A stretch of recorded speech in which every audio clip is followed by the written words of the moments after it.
The shears close on the dead branch with a sound like a question being answered. Teo doesn't think about it. After 30 years of pruning, first his grandmother's roses in Braga, then ornamental hedgerows outside Lisbon, then 6 years of xenobotanical specimens on 3 different orbital stations, the motion has become something below thought. His hands know. The branch is dead, the cut is clean, and the Velthani sunrise orchid beneath it straightens almost immediately toward the grow lamps, the way a person straightens when someone finally stops standing in their light. He steps back and looks at it. 7 months of work, that orchid. The Velthani ambassador had presented the queen with a seed pod approximately the size of a walnut, wrapped in ceremonial cloth and treated like a weapon-grade diplomatic gift. And the queen had looked at it for a moment with that expression she had, the one that meant she understood the weight of a thing, even if she didn't understand the thing itself. And then she had looked at Teo and said very simply, "Don't let it die." It has not died. He makes a note in his log: time, cut location, estimated response rate, lamp adjustment needed by 1400, and moves down the pier. The Royal Botanical Pier, Station Aurellian Prime, is 340 meters of pressurized glass and structural steel cantilevered off the station's mid-ring over open space. From outside, at the right angle, it looks like an afterthought, a thin, bright finger pointing at nothing. From inside, it is 17 different planetary biomes running in carefully maintained adjacency, and it smells, Teo has always thought, like every garden his grandmother never got to visit. Wet soil, growing things, the specific green silence of plants doing work. He is, by any reasonable metric, the wrong person to be here. The Aurellian Compact hires veth-kala, soft hands, as the Serenthi call non-military service species, for cultural roles: musicians, chefs, artists. The classification fits humans well enough that nobody has questioned it, and Teo has never been inclined to argue. He is a gardener. He has always been a gardener. The 11 years he spent in the Portuguese army sappers, dismantling ordnance on 3 continents, are a chapter he finished and closed, and he keeps the book on a very high shelf. He stopped because he was better at growing things than removing them. The road outside Tessellate, 2031, the weight of that particular silence, the way he was already composing the letters in his head before he knew how many he'd need to write, is not something he thinks about on mornings like this one. He has a dead branch to dispose of, a lamp array to adjust, and approximately 40 square meters of hydroponic bed that need their pH tested before the afternoon session. Also, there are children in his dirt. Helianthus annus, says Princess Orvael, from somewhere behind the row of Brachythecia specimens, in the particular tone she uses when she is practicing rather than conversing. She is 7 years old by compact reckoning, which Teo understands corresponds to approximately 9 Earth years, and she is small even for her species. The Serenthi run tall and pale and luminescent at the joints, and Orvael has not yet grown into her height or her light. She is currently sitting cross-legged in the bed soil, which she knows she isn't supposed to do, wearing what appears to be a very serious expression. Helianthus annus, sunflower, from the family. She pauses. Asteraceae. Asteraceae, Teo says without looking up from his lamp adjustment. That is what I said. Nearly. She makes a sound that he has come to understand as the Serenthi equivalent of a theatrical sigh, and goes back to her list. She has been working through it for 3 months. Every Earth name on the pier, every Latin binomial, every family classification, with the methodical devotion of someone memorizing prayers. He doesn't know why. He hasn't asked. In his experience, if you give a plant enough light and enough time, it tells you what it needs. At the far end of the pier, near the main viewport, Prince Sethval stands with his hands behind his back and watches a cargo hauler make its approach to the secondary docking ring. He is 11 years old, next in succession, and has spent every morning this week in the same posture at the same viewport. His translation pendant hangs at his collar, currently silent. Sethval only speaks when he has thought of something worth saying, which Teo respects enormously. Teo completes the lamp adjustment, makes the notation, and pauses at the inner viewport. The Queen's public reception chamber is visible from the pier, separated by 2 layers of pressurized glass and 40 meters of open corridor, close enough to see expressions if you know what to look for. Her Majesty is in a diplomatic session.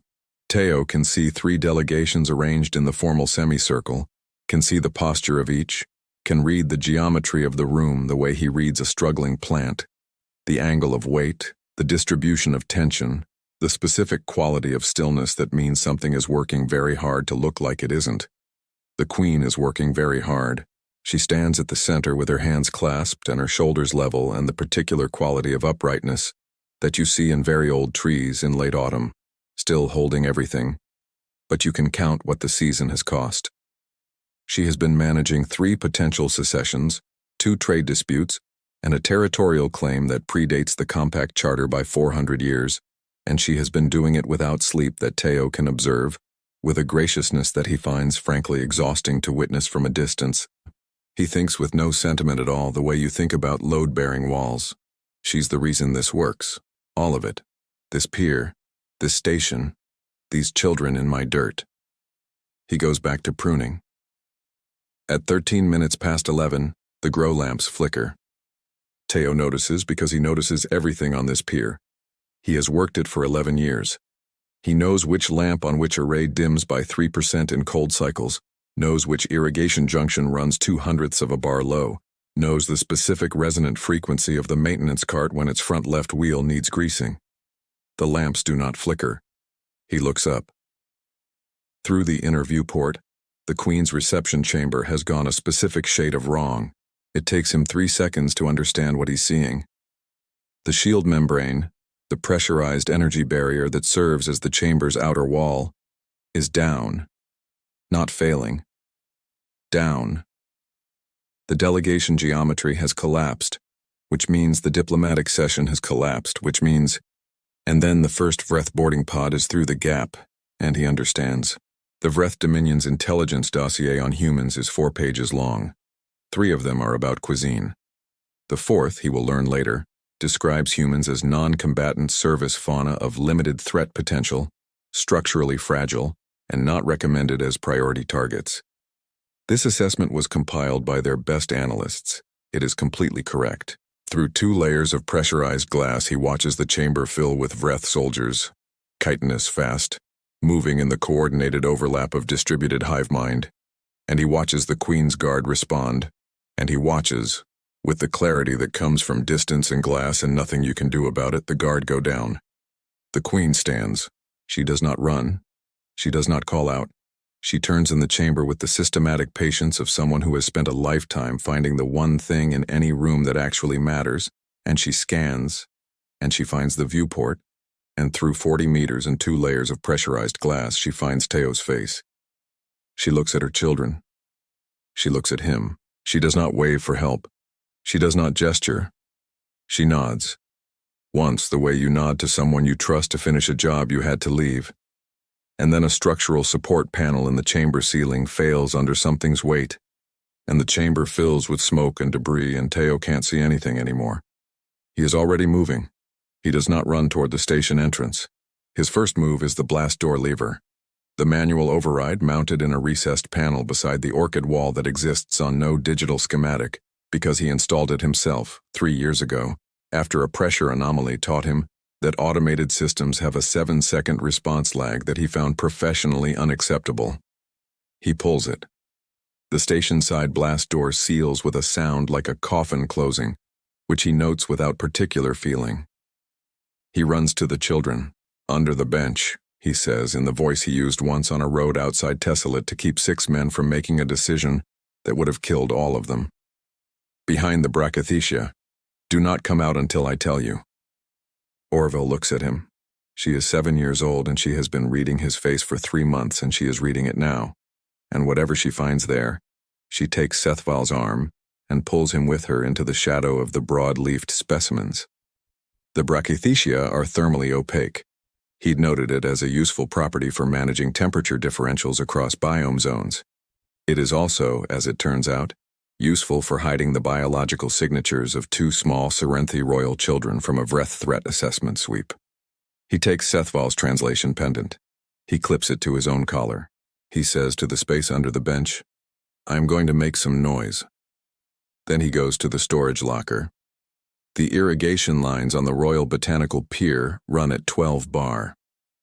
This is more pressure than strictly necessary for the specimens, but the pier covers 340 meters and the loading end needs consistent delivery. And Teo convinced the station engineers 4 years ago that running at 12 was more efficient than the variable pressure system they'd originally installed. He was right. He is almost always right about his irrigation systems. Junction 7 is the bypass manifold. It exists for controlled depressurization in the event of a burst line. A safety feature, a pressure relief, something that lets you redirect flow without shutting the whole system down. Teo knows it the way he knows every junction on this pier, which is the way he knows where his own hands are in the dark. He reroutes Junction 7's output from the primary water line to the fertilizer mixing tank. The mixing tank contains concentrated ammonium nitrate solution, Apex Grow Base, the heavy-duty agricultural formula, at the concentration he uses for the large xeno specimens that need aggressive feeding. He checks his watch. The Vreth breach team has been cutting through the station-side blast door for 3 minutes and 40 seconds. He estimated 4 minutes when he heard the first cutting tool engage.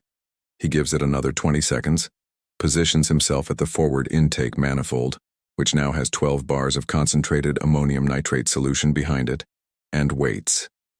The blast door comes open.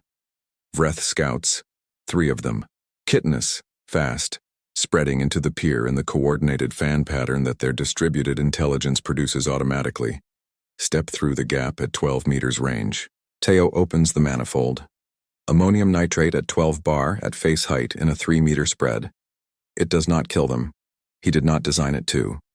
Ammonium nitrate solution at that concentration and pressure does something considerably more useful to a species that relies on pheromone broadcast coordination for every tactical decision it makes. It saturates their chemoreceptors completely. All 3 scouts stagger. Their coordination collapses. They are still physically functional. They are, for practical purposes, blind. The translation pendant at his collar crackles. The Vreth battle cant comes through as a low-frequency sequence of clicks and harmonics, and then the pendant renders it. Sector 7, Botanical Auxiliary, Non-combatant Service Species, Pheromone Disruption, Source Unknown, Reassigned to Chemical Contamination Protocol, Do not waste warriors on soft hands.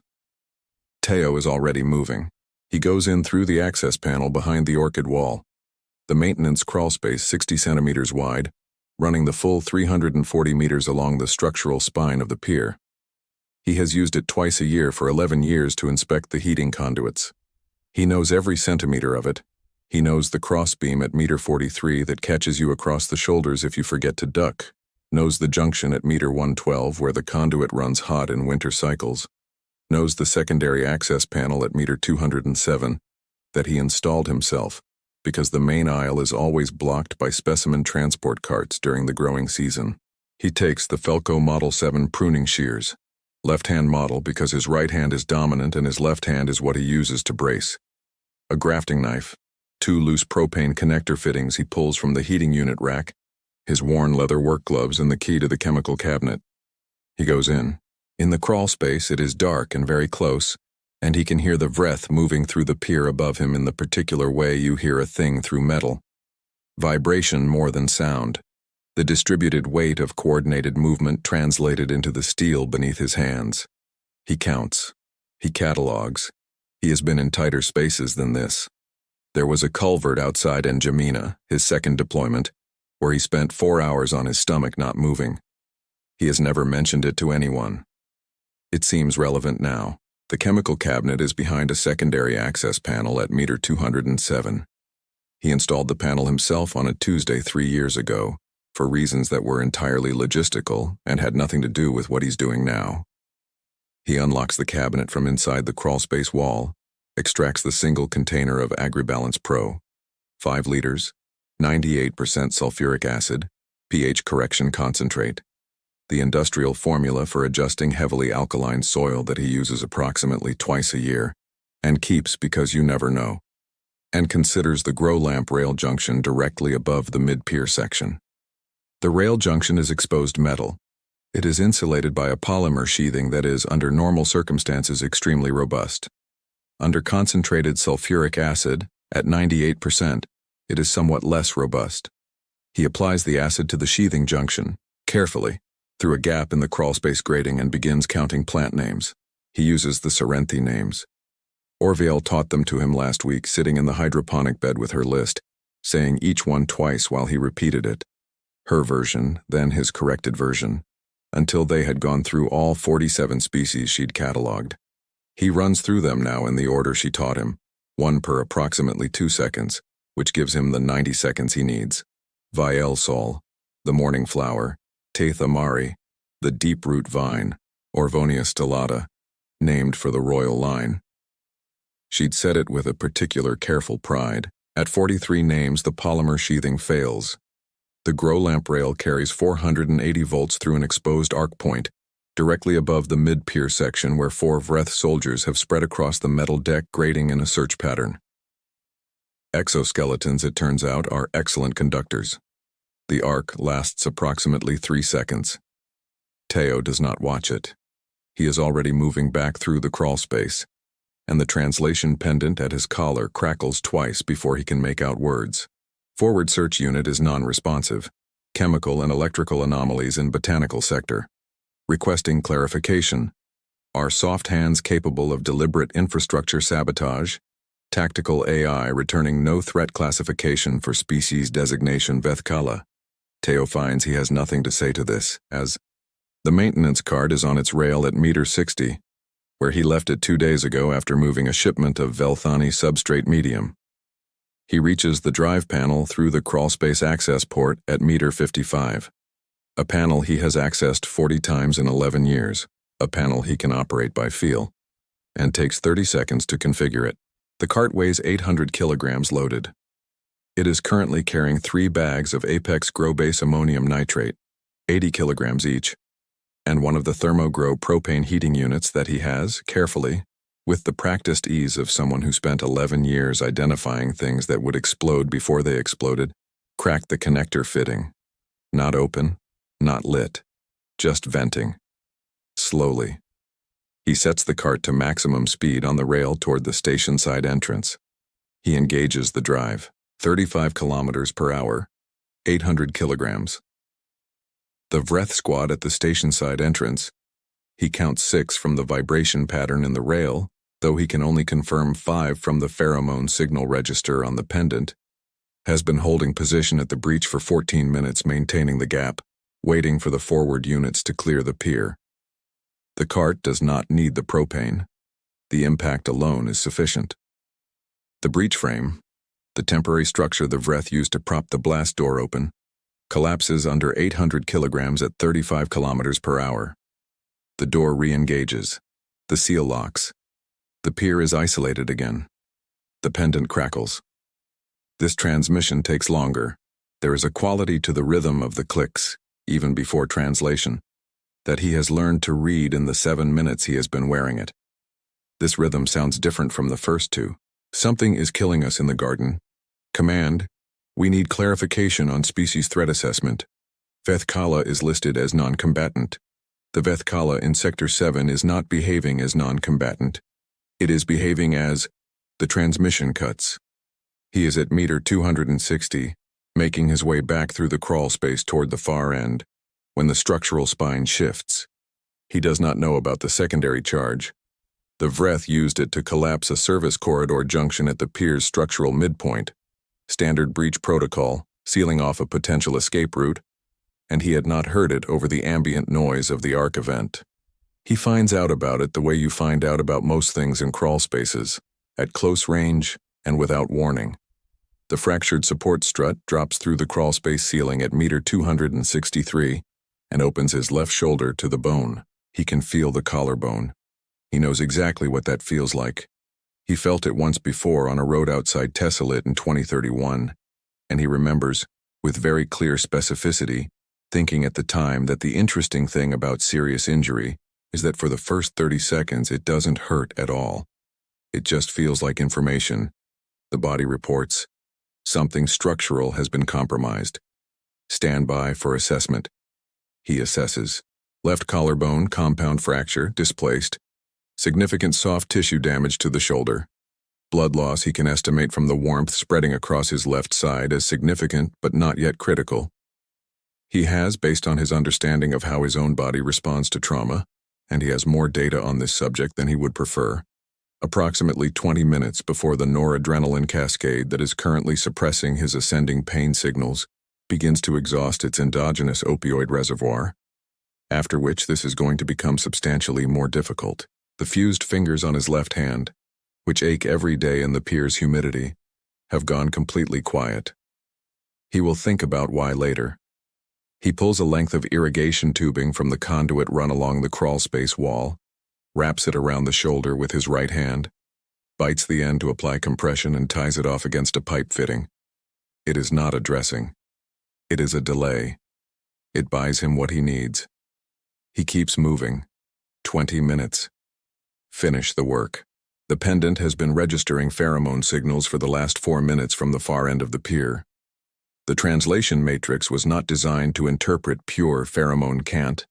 The pendant works best with vocalizations, but the Vreth's chemical communication is structured enough that the matrix produces approximations. What it produces, from the 2 signals near the far viewport at the docking collar end, he reads as searching and converging. And underneath both, something the pendant renders as a question mark and he interprets as afraid. He finds them at meter 310. 2 soldiers near the docking collar viewport, working at the manual recall pod trigger with the focused urgency of something that has revised its assessment of the situation and wants very much to not be in the situation anymore. The recall pod is a small emergency shuttle. Vreth tactical doctrine includes them on all boarding teams, and the trigger requires a specific sequence that takes approximately 90 seconds to complete. They have been at it for 40 seconds when Teo comes out of the maintenance hatch at meter 305. He has 11 years of knowing where every fixed object on this pier is located in the dark. He has the Felco shears in his right hand. It takes less than 90 seconds. He leans against the hydroponic bench at meter 320, facing the docking collar viewport and breathes. Outside the viewport, open space runs in every direction, stars and the distant ring of the station, and a compact rapid response shuttle, that is, he notes, making approach toward the docking collar at a speed that suggests someone scrambled it in a hurry. He looks at the shears in his hand. He looks at his shoulder. He looks at the pier, 340 meters of glass and steel and 17 planetary biomes, now somewhat rearranged, and thinks with complete clinical detachment, well, that's done then. Orville and Sethval find him before the shuttle docks. They have been under the bench for 42 minutes, and Orville's feet are completely asleep, and Sethval has apparently used the time to compose a list of questions that he begins transmitting through his pendant, Teo's pendant still clipped to Teo's collar, which Sethval is therefore transmitting directly into Teo's ear. The moment he is within range, Teo says, "Sit down." Very quietly, in the voice that is past the tessellate voice, past the emergency voice, past all the voices that have any urgency left in them. Orville sits against his right side. Sethval sits against the bench and looks at the irrigation tubing on Teo's shoulder with the expression of someone running a very careful calculation. "It's not as bad as it looks," Teo says. Sethval's pendant, after a moment. "Is it as bad as it is?" Teo considers this. "Yes," he says. They wait. Commander Erath 7 comes through the docking collar airlock with her weapon at the ready, and her threat assessment system running, and the first thing she sees is Orville and Sethval sitting beside a human who is leaning against a hydroponic bench with irrigation tubing wrapped around his left shoulder and a pair of Felco pruning shears in his right hand. She says something in Serenthi that the pendant, which is now back on Sethval, does not translate, and which Teo suspects is not translatable without losing something essential in the process. She walks the pier before she does anything else. He watches her go. He watches her threat assessment system ping at meter 20, at meter 40, at meter 65, at every point where what was a living Vreth soldier is now something else. He watches her stop at the arc burn section at the mid-pier and stand there, weapon lowered, for a very long time. He watches her crouch at the maintenance cart impact site and look at the collapsed breech frame and then look back down the pier at him. 14 Vreth combatants. One 54-year-old groundskeeper with a shattered collarbone and dirt under his fingernails. She stands at the arc burn section for a long time.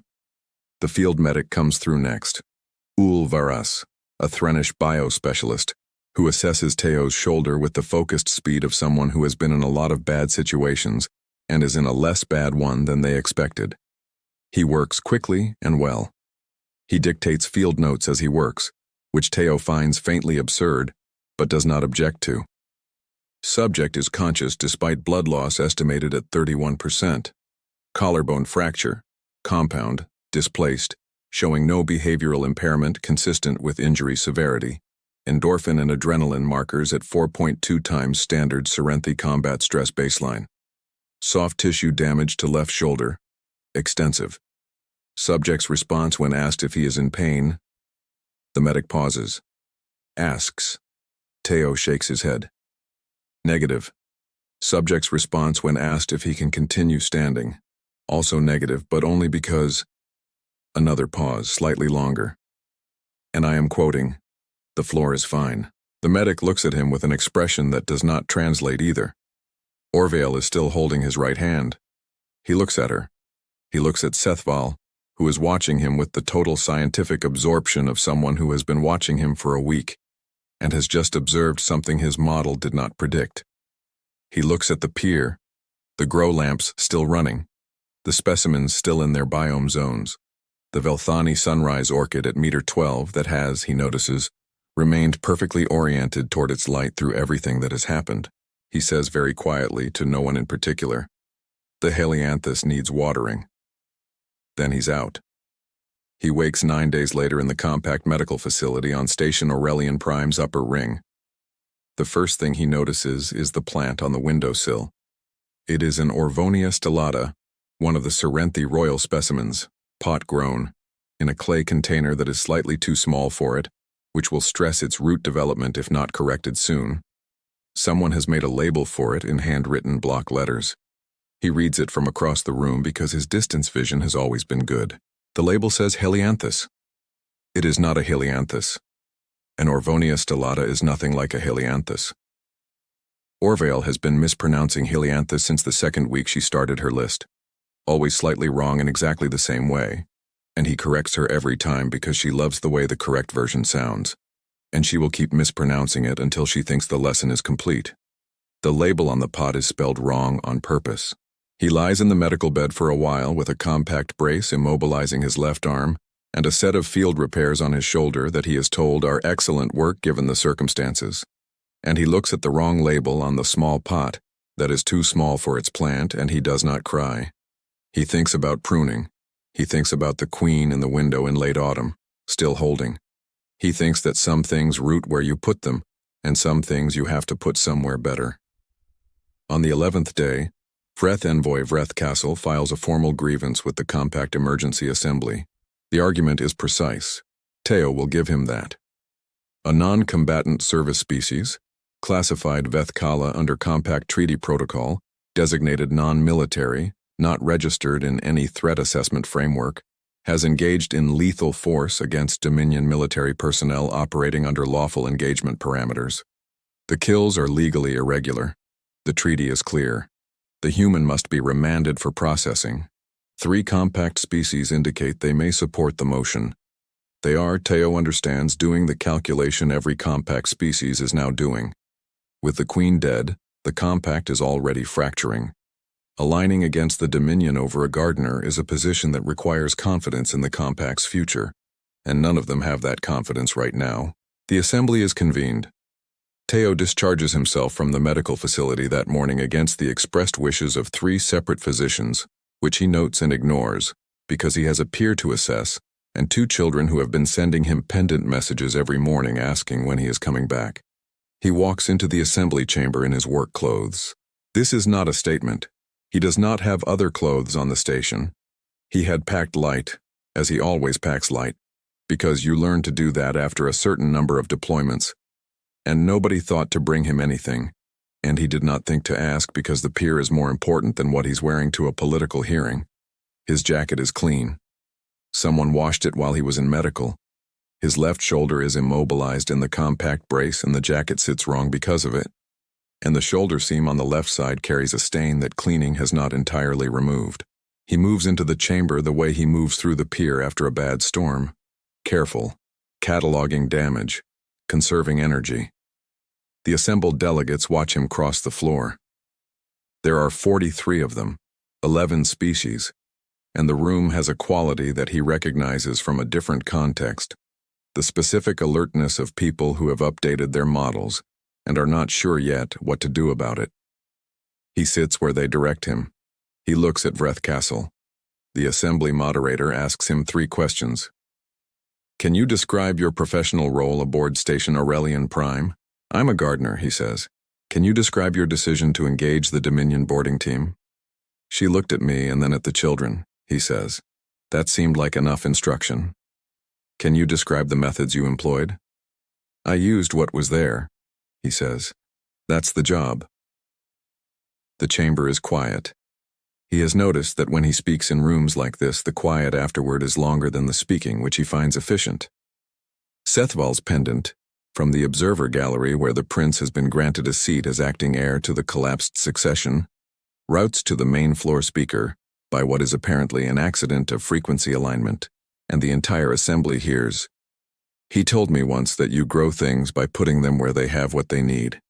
He does the same with everything else. The pendant clicks off. Sethval from the gallery does not appear embarrassed. He appears to have said exactly what he intended to say. Vreth-kala makes his formal argument. It is thorough. He has clearly prepared extensively, and the legal framework he's built is sound, and his interpretation of the treaty language is defensible. Teo listens to all of it. He waits until the envoy is completely finished. Then he looks at Vreth-kala, the way he looks at plants that have developed root rot, with professional calm and very little hope, and says, in the same voice he uses to tell a new hire that a fertilizer blend will kill everything it touches if misapplied. You sent 14 soldiers into a greenhouse. I want you to think carefully before you send me anywhere. He does not raise his voice. He does not move. The translation pendant renders it in Vreth battle count. Teo has been wearing a pendant for 9 days now, and he has learned enough to read the rhythm of what follows in the Dominion delegation's posture. A specific quality of stillness that the xenobiology teams will later classify as a threat pheromone suppression response. The Vreth equivalent of deciding, very deliberately, not to flinch. Vreth-kala reviews his prepared remarks one more time, closes the document, requests a recess. He does not return from the recess. The formal grievance is administratively withdrawn 40 minutes later, in a filing that cites procedural grounds that everyone understands are not the real grounds. The 3 wavering compact species vote in the following hour to classify Teo's actions as lawful defense of royal succession under emergency protection statutes. One delegate, speaking to the compact press corps afterward, says, "We had not previously considered that non-military species might simply not require military designation to be dangerous. We are updating our models." Teo, when told about this comment, thinks, that's one way to put it. On the 14th day, he goes back to the pier. The structural damage is significant. 2 sections are open to vacuum, sealed temporarily with emergency membrane that will need permanent repair before the biome systems in those zones can be restarted. The arc burn section at the mid-pier has scorched deck plating that will need replacement. The station side entrance needs a new blast door. The inner 2/3 are intact. He walks it slowly, because his shoulder does not permit him to walk any other way. He catalogs damage and survival. The Velthani sunrise orchid is stressed but holding. The brachythecia in the midsection are untouched. The hydroponic beds in the far zones need assessment and probably a full pH correction cycle before the next growing season. The grow lamps that didn't arc are running fine. He makes notes. Orville and Sethval walk with him. Orville is quiet, which is unlike Orville. Sethval is quiet, which is entirely like Sethval. They walk in the particular silence of 3 people who were in the same place during the same thing and have not yet decided how to talk about it, which Teo suspects they may never fully do, and which is fine. At meter 310, near the far viewport, he stops. He puts his right hand into the left breast pocket of his work jacket. The jacket was cleaned while he was in medical. The pocket was not emptied. He takes out a small bundle wrapped in damp paper, the way he wraps cuttings for transport, the way his grandmother taught him, a technique so old and simple it requires no tools. He has been taking cuttings since before he knew what they were for. He takes them the way some people pocket stones or reach for a door handle. Reflex, devotion, the hands knowing something the mind hasn't caught up with yet. The cutting is Cerinthe oralis, the Queen's documented favorite specimen. He'd been preparing it for propagation when the strike happened, and he'd put it in his pocket without thinking, the way he always pockets a promising cutting. And he'd been in a medical facility and a war crimes tribunal and a political assembly. And the cutting has been in his chest pocket through all of it, in its damp paper wrapping, doing what cuttings do when you give them what they need. It is still viable. He finds the least damaged hydroponic bed, at meter 290, in the zone that took no structural damage and has been running at proper humidity and temperature for 11 days. He mixes the substrate by hand in the bed, with his right hand, adding components by sense and experience. He has mixed this particular formula so many times it lives in his hands rather than his head. He presses the cutting into the prepared substrate. He uses the 3 fused fingers of his left hand to press it in, working through the brace where it allows. The fused fingers are good for this. They apply even pressure without gripping. They have always been good for this, even when they were bad for most other things. He has thought about this before in the way you eventually make peace with damage. That what a thing loses in one way, it sometimes finds in another. Orville crouches beside him.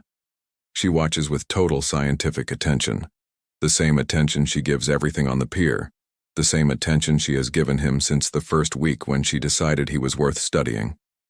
He can feel her looking at the cutting in the substrate, and then at his hands, and then at the cutting again. After a long time, in the careful English she has been practicing with him for 3 months, choosing each word with the specific precision of someone who knows they are saying something that matters. What is it called? He tells her the Latin name. He tells her the common name. He says, "She liked this one." The grow lamps hum. The pier smells like wet soil and living green, and somewhere behind it, very faint, the wet limestone and espresso of a city his grandmother kept a garden in, a garden so precise it looked painted. Teo stays crouched over the cutting and does not think about the Queen in the window. He thinks about the cutting.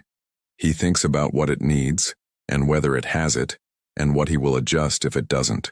Sethval, after a very long time, long enough that Teo has made 3 additional observations about the substrate and adjusted his mental maintenance schedule twice, asks through his pendant.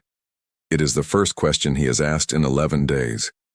Teo has been waiting for it in the way you wait for a seedling to break the surface, not impatiently, not on any particular schedule, just attentive. Will it grow back? Teo looks at the cutting in the soil. He looks at the 2 small royal children in the dirt of the hydroponic bed, one of whom has already gotten her shoes wet in the irrigation runoff and has apparently decided not to mention it. He looks at the memorial membrane over the station-side blast door, which someone has begun covering with flowers from 17 different planetary biomes, all of them carefully chosen, all of them from the pier. He says, "It's a plant, that's what they do."